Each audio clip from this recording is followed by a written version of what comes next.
and welcome to my YouTube channel. Today I have the great pleasure of coming to Turn of the Century Antiques, and we are going to take a tour of this amazing doll shop. So let's go inside.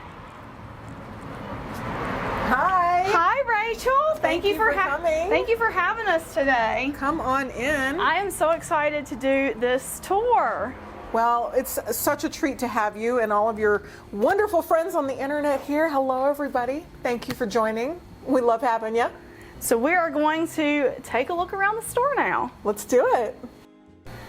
And Rachel is going to give us a tour now. So Rachel, we are in your hands. Hi, everybody. I am so glad that you are here. I love Allison's YouTube channel, and what a treat for us to be here on her channel right now. Welcome to Colorado. It is so fun to have you. So our shop, we have been in this location for, gosh, about 36 years. And before that, we were in another location just on this same block up the street that is rented out to a bookstore right now, actually. And we've been in the doll industry for about 50 years now. So it's just a treat to still be here and to be having fun and doing our thing. So we have a couple of lights set up because right now we're doing a lot of filming for the virtual doll convention coming up at the end of the month. And we just had some wonderful guests here, including Allison. Robert Tonner was just here the last couple of days, and we had John Port. And so it's almost been like a dream. And so it's just so many opportunities happening right now for our little doll shop out here in Denver. So welcome. If you were here, we'd probably start in this room or that room, but don't worry, we're going to be going to all of them. Right as you walk in, there's a little mix of everything we have going on here at the doll shop. So right here in this case, these are all different kinds of, and mostly, they're all antique dolls that we have for sale. We have German bisque dolls, and there's a French doll back there, and there's some wax dolls down here, and some accessories and different things. But these are all just cute things that we have had in our shop inventory. Now, as I go through the cases, you're going to see a lot of things that seem a little bit disjointed because there's going to be things that are for sale and then things that aren't for sale. And that's because right now for the virtual doll convention, we have set up a lot of fun interactive exhibits that contain different things that are part of my mom's collection that we usually keep at home that we brought in special for the event. So it's going to seem a little like, what is going on? But that's why. So, one thing Allison wanted me to point out to you was this is actually a super old, oh my gosh, it is super old. Look, it says 1415.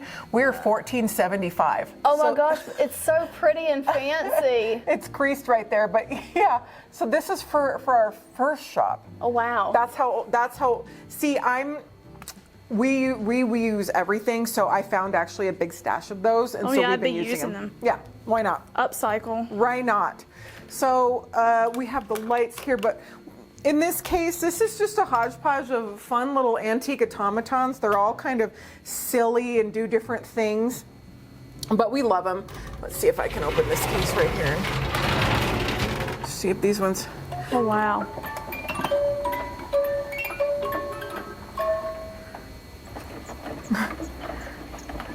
I've never seen one of these in real life. Oh, really? Really? Oh, they've got That's a little bit cool. of music there. Here, the light post guys, he's really jamming right there.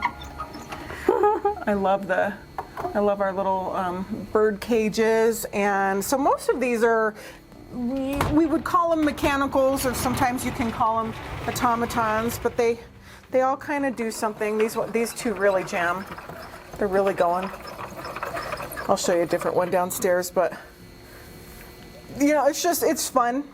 These over here, we have an amazing little dollhouse that our friend Stan Gregg put together, and the dollhouse maker, oh my gosh, I am forgetting his name. We meant for this to look like a game show because we did some doll collector bingo with Robert Tonner, and for everyone he got right, he could pick a prize from our prize vault, and he collects Tonys, so we put a bunch of Tonys in here.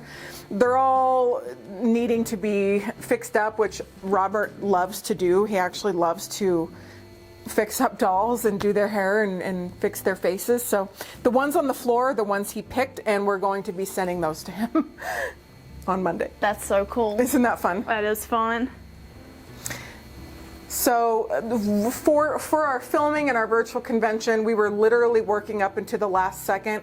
We just put some fun general antiques into this case, but it's a fun little corner cabinet, and we have all different all bisque dolls and antique dolls and just kind of a little bit of everything in here. But we just were trying to, with this case, just trying to get it filled so it wouldn't be empty. This collection is super, super special, really, really close to my heart. This, my mom spent a lifetime to achieve these amazing Madame Alexander fashion dolls. The ones in this case, except for the small ones, they're made out of composition, which is, if you haven't heard of it, it's like a material that is like a paper mache, and they did it a lot in the 20s and 30s and early 40s before hard plastic. And then once they started doing hard plastic dolls, composition was just out the window. Composition dolls, to find in this condition, is really super extraordinary because they disintegrate very easily. They peel. They have, if you go in real close on this Marie Antoinette, you can see all the natural cracks and things that do occur in composition. They get all kinds of cracks and problems. And that happens with like any kind of vague temperature change or anything, right? Or how does it? Extremes in too hot or too cold for Right. especially composition, Right. but any kind of doll Right. is bad, but especially composition. So when we find these, they're usually in such disarray. These are incredible Thank you. shape. Like, My mom, she really did spend her lifetime chasing these. If she found one that was in better condition than the one that she had currently, then she'd sell that one to trade it get the in. new one. Yep. Yep. And so she worked her whole life for these. These have always been at her house, and we brought them in special for the virtual convention and to kind of show off for Allison being here and for Robert being here. We just knew he would love them so much, and so I grew up looking at these at home, so it's really, really sweet to have them here right now. yeah. Because Will they these were stay Mom's here dolls. after the convention, or have No, you they're going decided to go they're gonna home. go back? Okay. They're going to go home. One of the biggest things is that these dolls bring a lot of comfort to my dad. He was, when I said, Dad, we need to bring these to the shop, Mom loved showing off her dolls. She would really love to share these with the world. He was totally for it. But then he wanted to know when they were going to come back, because he, for their entire marriage, remembers Mom chasing these dolls. And so they're a really, really big piece of Mom that we all can visit when we're Whenever at you home. want to, right? Yeah. So they might stay a little bit longer than we had planned, because gosh, they're just so fun and beautiful to have here. Arlene doll is one of my favorites. These are super special. Look at their eyelashes. I was looking at them earlier. They are very. I'm going to do from the top here. Yeah, so you guys look see at the how length. long Look at the they length on are. these ones. These are original. Super long. So that's the way they came, with those really long. The really long eyelashes, the super exaggerated makeup, they were all hand painted. These dolls, these fashion dolls, they were incredibly expensive at the time, and they hardly sold. They didn't sell very many of them. Was it direct from Madame Alexander, or was this a customizer that? No, this was direct from Madame Alexander. Wow. But the ones in the 40s, the ones over here, they were just coming out of the war. There were factory shortages. There were all kinds of things, and then they were coming out with these ostentatious dolls that had tons of fabric and tons of makeup, and they sold them to very serious collectors. Like us, Right. but there aren't very many of them around. They're extraordinarily rare, and to have this many in one spot in such good condition is it's a dream.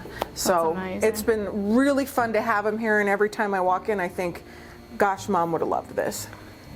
I have quite a few Madame Alexanders in my collection, but I don't know much about them. They're just they're like the little ones? small ones, yeah. The little 8-inchers. So Yeah. that's really cool. She's really beautiful. The Cinderella's And wonderful. the fact that they all have their hang tags, that to me is just, that's Yeah, wild. they called these the Fashion Academy tags. So when you can find those on these vintage Madame Alexanders, Wow. it's super, super special. And I believe I'm saying that right, but Yeah. I believe that's Fashion Academy tag. So continuing the tour on the other side of On the other side, entrance. we have a lot of different sides. These are all my mom's dolls. They're just such treasures to me. They were treasures to her, and so I just love having them here. These have lived here at the shop for the last several years. This baby shop is so cute with the little Bilo babies. It's from the late 1800s, I believe, and it's just super rare, and it is just so cute with the little babies in there. She really curated an amazing collection. Thank you. This is a googly by Oscar Hitt. It's a very rare googly. If you have any antique people that collect googlies, they'll be salivating over that one. My friend Leah loves googlies. So Oh, good. Leah, that shot's for you. That's right for you, there, girl. Honey. All right. These are wonderful brew dolls. I just love this black one that's just this tiny size 2. It's just such a treasure. And this is a nursing brew. And she has these wonderful bisque arms. Wow. Extraordinarily rare to not have chips and cracks Right. in the legs too. Over here is just some more of the wonderful treasures. We have a googly coming out of the box and with her little teddy bear. And then we have Max and Moritz, which are German character dolls. These two are super rare, fun little pair to have. Who makes them, do you know? Who makes these Max and Moritz? We can look at the back of the head and see. Oh, K-Star R. So K-Star R, Simon and Halbig, the K, Gotcha, yeah, okay. Cameron and Reinhardt. And I should know that off the top of my head, but again, when you're thinking of so many things. When you have sometimes so it's many, hard to- yeah. So many things. That's So, why they're marked on the back of their heads. which helps so much. It does. These are all sweet French dolls. Eric Lansdowne. Eric Lansdowne is the maker of that dollhouse. Thank you, Stanley. I had to get that off my chest. So this is a mixture. These are all this is all shop inventory up here. So this is all things that are for sale. And we had these cases covered up for the last 3 years because of our Christmas display, which we recently took down and changed. So it was like seeing all these things again for the first time in years. Wow. And it's good to see them again. And if people want to shop these items, where would they do that at? Right now, it's not so good because we really are going to have a great website update here soon. But until then, it's difficult. Gotcha. Yeah. So this is inventory that will eventually be made available Online. Yeah, we So, want people okay. to be able to shop. But right now, it's just we're still in progress. Yeah. Right. So right now, it's just look at it on the pretty video, and hopefully it'll be. We're working on it. So the Rosemary Volpe Santas, two of my favorite things in the shop, and this wonderful painting had been in our shop inventory for years, and I had to just keep that. I love that. Yep. It's from 1840. Wow. All these treasures are from my mom's collection. Raggedy Ann. Yeah, a couple. Yeah, I added her. I added some things. I do like to add some things. So, but for the most part, this was actually my childhood crib, believe it or not. And I remember pulling the little bars out of the side and escaping. People asked, would I have this for Holland Diane? And the answer is no, it is not safe. But it worked for me. I had this wonderful crib. These Santas, Rosemary Volpe, absolutely incredible. This feather tree is from 1870. The little feathers on it are actually goose feathers. Wow. They made these. This was the first artificial tree before they started doing. So this tree itself is an antique. Oh yes, it's from Oh, wow. 1870. And if you get really close and you look, you can see that these are actual dyed goose feathers. So. No way. Yeah, they're super rare, and one of this size is almost unheard of. When my mom bought this, it was just such a wonderful thing. She spent her life finding wonderful antique ornaments to put on this tree, and she loved this tree. It's incredible. It's a big responsibility to have here at the shop. It's incredibly delicate. All of the ornaments are incredibly delicate, but we love having it. Now, you asked me in my other interview about Raggedy Ann and Andy, and I love Raggedy Ann and Andy, and these are two of my favorite Raggedy Ann and Andys right here. They're oversized Raggedy Ann and Andys. They are huge. About 100 sets are known to exist, and I love it. This is a portrait by Diana Vining of my mom with one of her dolls, and it's just so sweet. That is sweet. All right, so we're picking back up with our tour. We took a short break, but we're back. Thank you so much again for being here. This is such a treat to share with all of the wonderful viewers on Allison's YouTube channel. So one of the things that I really wanted to do was have a Tonner installation. And we got a collection of all kinds of Tonner dolls and clothes from all different eras, all different characters, all different things. And it's so exciting. One of the dolls that's coming out in our release is actually nestled in here somewhere. I'm not going to point out which one. You can just kind of guess, but that's a really exciting thing. But when Robert came here last week, he was just really honored and he loved seeing it. The collection we got has way more things, so maybe we can switch out and do some different things, but I love it. He's so talented, and some of these outfits are just so crazy, and that is so Elowen. And so it's wonderful to see her progression and just all of the different things that he has done. Now, this one in particular, we might need to talk about later, Allison, because she's resin and she has inside eyes. And when I opened her, I was like, who is this? And then I realized it was Elowen. My viewers love resin dolls, so I just wanted to zoom in on her a little bit. I really don't know. See, my background is in antique and vintage, so I am learning a lot right along with you. So I'm excited to learn more about resin dolls. This is the Grace subscription case, so a lot of these outfits are either coming to the subscription, spoiler alert, or they have been in the subscription. Don't mind, the outfit she was wearing just got sent to our photographer last week. So we have all different things, and I'm just so excited. One of the things that I just love are our leather jackets and this white cream. It's like a creamy white. It's beautiful. Yeah, I know, with all the hardware. Ruby Red does a lot of our clothes, and they just do such a good thing. So this for me is so inspiring to look at and just enjoy and just dream and think, and the neon signage is so fun. Oh, like thanks. it really makes it feel like, I don't know what the right word is, but it's just like we're here. It's more than fun. It's like an experience. The Club Grace is an experience to me every month, and so I feel like that kind of like drives that home. Like, this is an experience right here. Well, I love having, thank you, and I love having our subscription, and it's one of the things that I did with our company where I thought, is this going to work? Are people going to subscribe? I had already bought 9 months worth of clothing at the point that I launched, and so if they didn't subscribe, I was going to be completely screwed. You were going to have a lot of clothes. Yeah, I had 1,000 outfits at the time that I had launched. Wow. And if it didn't work, see, sometimes you just have to take risks, and I did. And thank you if you're a subscriber, by the way. Well, I think it was something that was missing in our doll community, and I think it's been such a positive thing because so many people like myself, we collect dolls, but dolls are also experiential. Yeah, they are. They're an experience. Yeah, and that's what that box is. Thank you. And we have fun with that. So that's one of the things that really turns the wheel every month around here. This is a fun case. In the convention, you're going to be seeing this is a lot of stuff that I don't know about.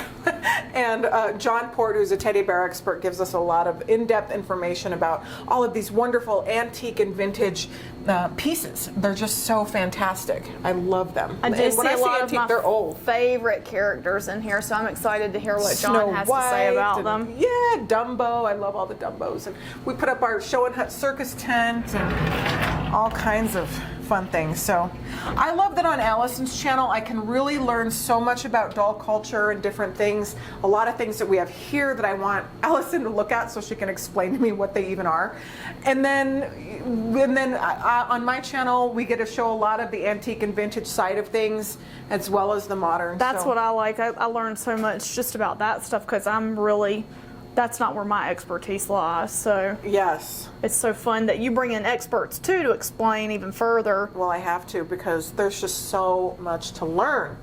We learned this is a really, really rare piece. It's called a Jeep dog, and John gives us a lot of information on that. And then these are super rare bonzo dogs from the old Bonzo cartoons back in the day. So they're just so wonderful. It's just so fun to see, and they're just little gatekeepers of our secrets and our lives, and I can just look at them and know that they've seen and done so many wonderful things.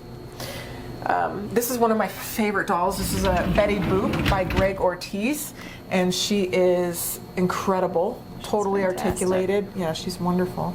But then she's standing there right next to an antique German character from 1900 and a little one. These are both the same mold. And so we really wanted to make the cases just whimsical and fun and not really have any continuity as far as this case has all of the same thing. There's so many different things in the case. And our merchandiser, Christopher, I think just did a fabulous job. Yeah, your eyes just drawn all around, and everywhere you look, you see something, different. In each little enclave, I really wanted it to tell a story. So we talked about Raggedy Ann and Andy earlier. I just love these. These are made, this one was made by my friend Jonathan Green. This one was made by a wonderful lady named Alessandra, and then, which are modern, and then these ones are all antiques besides that one. So it's fun. It's just so much fun. Who's this? This is Cupie. This is a Kessner Cupie. He is from 1900, and he has a whole wardrobe, and he is just so cute. I absolutely love him. So that is an antique doll, again, mixed in with, we've got a modern Betty Boop and an artist. Yeah, and just Barbie's Dream House, a cardboard one, next to an antique China doll, next to some Barbie and Francie magic dolls and teddy bears, and just, just all kinds of things. But if you're a collector, then you understand that it's just fun to have all kinds of different things around and just to have fun with and learn about. Absolutely. So over here, now a lot of this is not for sale. Again, we brought in a lot of my mom's personal collection, which is not for sale. We educate it and we show it and we enjoy it. And we put it on display because, for Robert and for the convention, but we have some wonderful vintage Barbies in here that are super fun. We did a program on these for the convention. There's a a vintage build Lily, and just some other wonderful characters from Mattel. I really like the museum component of this shop. There's so much history here, and there's so many amazing pieces. Like the pieces that are here are they're in great condition, and so you can kind of see, like when you come in here, it's really like stepping back in the past, because this is how the dolls would have looked at the shop then when they were available. Well, thank you. So that's really cool. Well, thank you. That's what we strive for when we were building this new section and doing this. I really wanted to make it like a fantasy. I wanted a fantasy element. I didn't want it to necessarily be functional. I wanted fantasy over function, and luckily it is very functional and has a fantasy element. And it's very whimsical and fantastic. Thank you.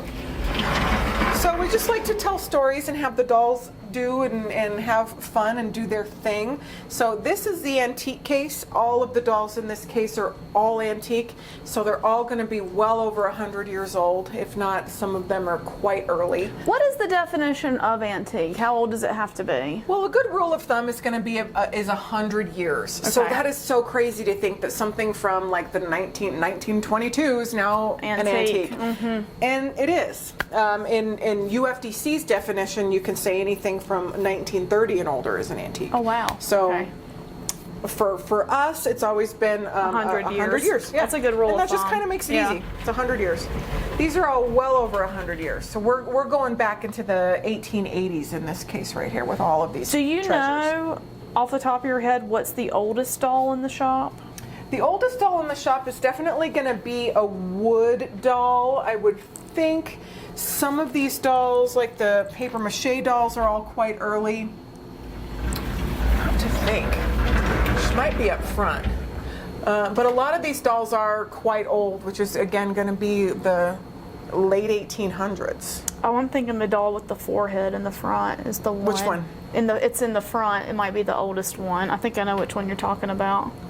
Some of the wood and paper mache dolls are... She looked like she was wood to me. Oh, okay. We'll have to check her out. We'll have to see. Most of the ones in this case are French. There are some German makers. This This is a rare brew, not a brew, a Jameau, and she's probably 1887. Wow. So it's fun. This one's 1870. It's a KPM, China head doll. Wow.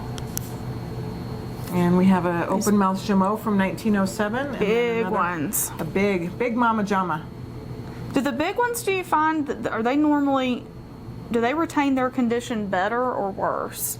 Like, are they more, you know what I'm saying? Mm-hmm. I know what you're saying.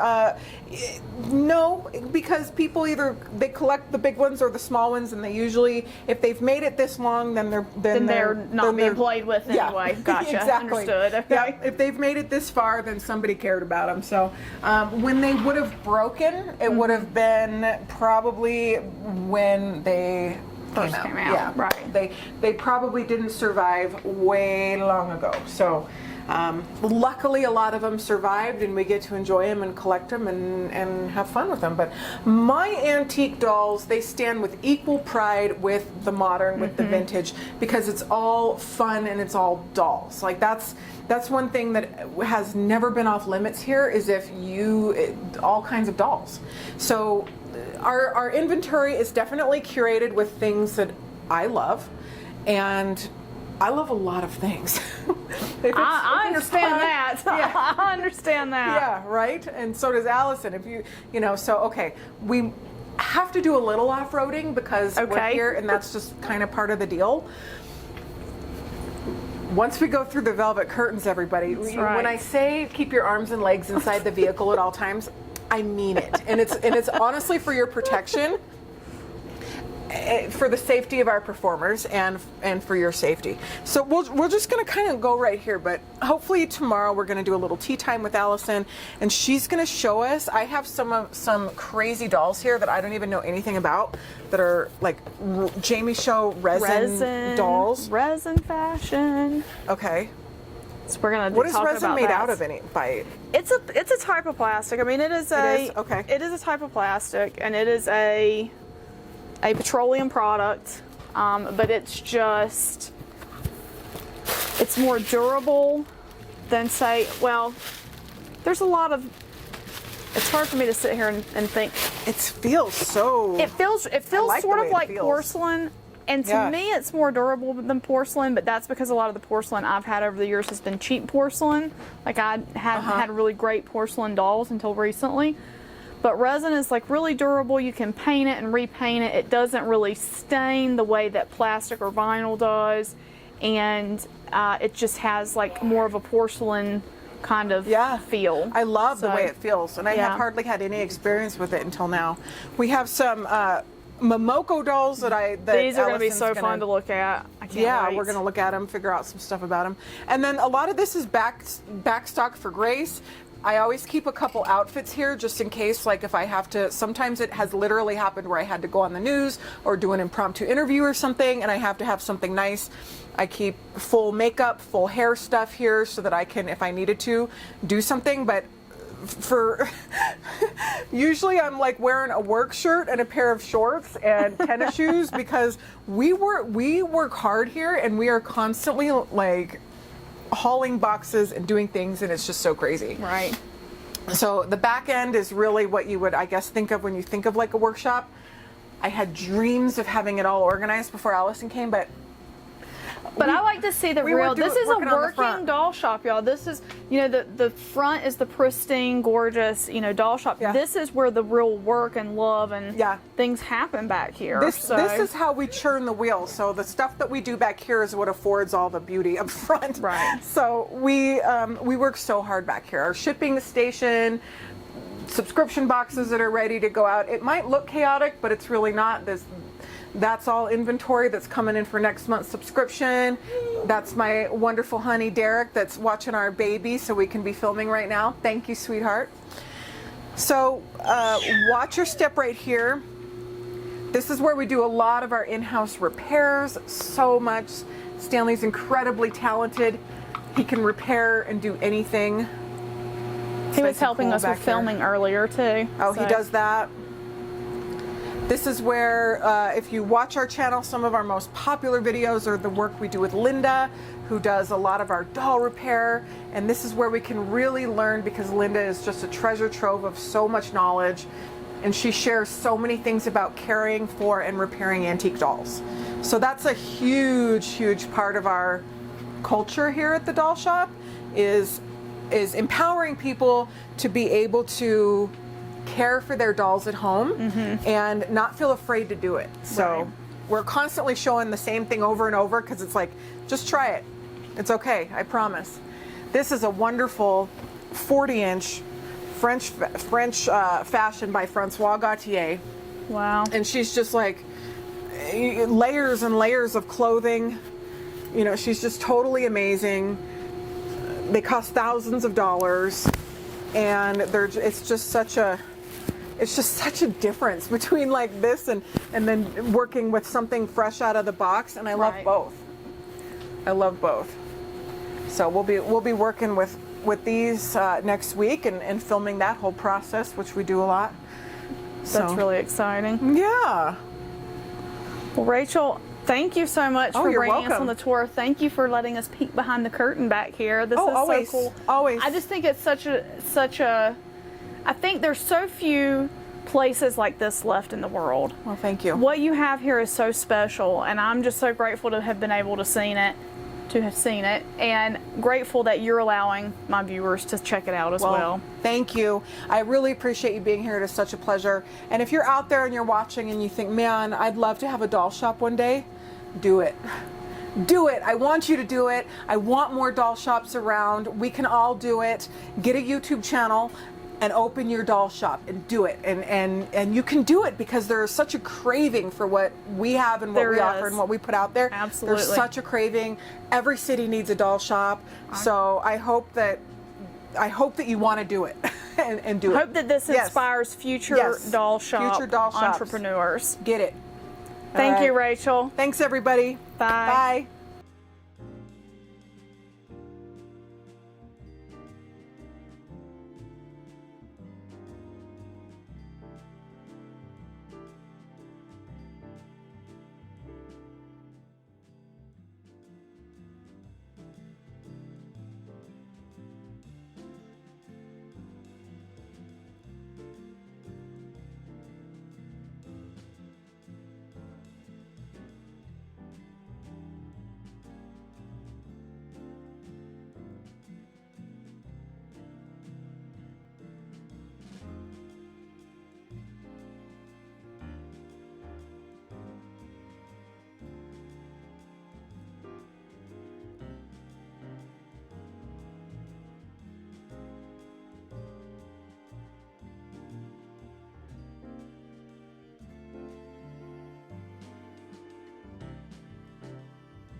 I want to say a huge thank you to my patrons from Patreon: Lindsay S., Leah W., Doreen Z., Janice H., Mercedes W., Cindy K., Bear Sunflower, Diane B., Kelly L., Cindy L., Susie W., Krista R., Victory Run, Shorna R., Shira Star Hobby, Stephanie W., Jessica S., Ray M., Asia C., and Black Y.